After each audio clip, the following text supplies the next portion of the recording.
Guys,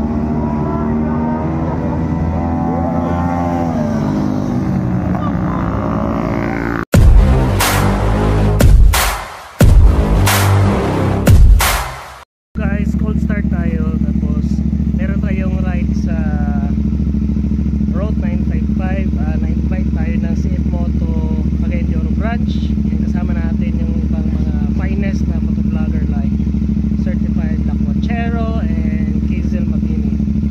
Yan, so gamit natin yung 450 SRS. And syempre ayaw magpaiwan yung YT natin guys. So back ride natin yung OBR natin. Medyo pause ako ngayon. Same time 8 AM yung take off nila sa may kusa. But ako naman dito lang ako sa may Villanueva nagpapag-aantay. So see you guys in ride series. Ayan na guys. So we are here at Sunville Cafe Bed Breakfast. Ayan guys. So yung mga kasamahan ko ng mga Safe Moto family ng Cagayan de Oro. Ito yung 400. So here again the CLC and si Kuya ang motor niya, gamit niya ang CLC na bagong release na 450.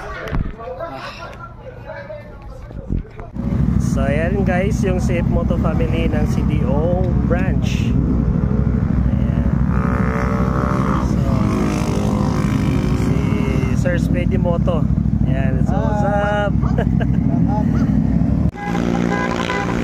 Ayan nga guys, ito yung behind the scenes sa pag-shooting ng CF Moto. So ating si Sir King or si Certified Lakwachero. And then si Miss Kizel Mabini guys. So ayan, siniset up pa lang ang kanilang nagagawin nila guys, no? So we are here in G spot.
Tell me pretty lies, look me in the face, tell me that you love